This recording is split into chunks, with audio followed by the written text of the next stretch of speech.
خپل اقتصادي هم دلته پانګه وکړي. تاسې پوهېږئ چې ډېر یعنې باید نورې دنیا خلک دلته موږ راغلو چې دلته پانګه وکړي. خپل تجاران خو باید په طریقه ولا باندې چیرې وځئ؟ خپل وطن د چا نه تښتئ؟ ولې تښتئ؟ ولې موږ د اسلامي نظام خو موږ خپله دنیا د خپل اسلامي نظام بد معرفي کوو.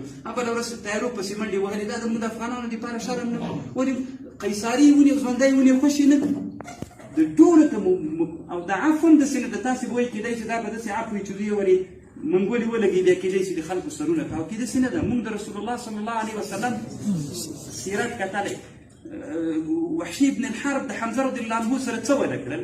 خالد بن الولید د ټول احد د جهاد د ماتې سبب ونه ګرځېد.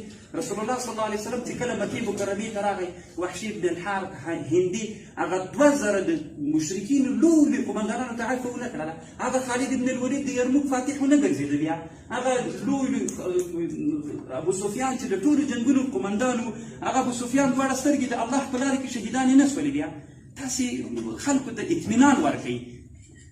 خیر د دغه رسیبانو کوشش را سره وکړئ چې ضرور تاسې تجاران ملګري لرئ.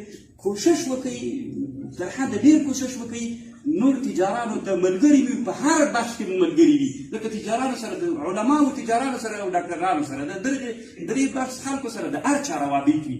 نظام کې خلکو کار کاری وي، نظامي کاری کړی وي، بل کار ټول دې ته روادار کړئ چې لاړ نه سي.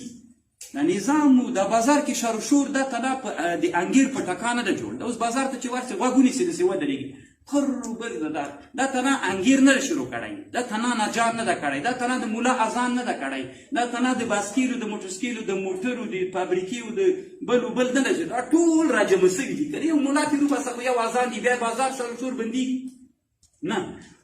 مستریان تېر نه وباسه د بازار شر و شور بندېږي؟ نه. خو یو څه برخه معطله پاتې کېږي. نو دا نظام ټولو ته ضرورت لري. بعضې داسې دي چې هغې کې اقتصاد دی چې تر منځه وویسته تقریبا بازار سړي. دلته بازار کې مطلب ته خلک روان وي، ځي و راځي و څوک دکان ته ورځي. نظام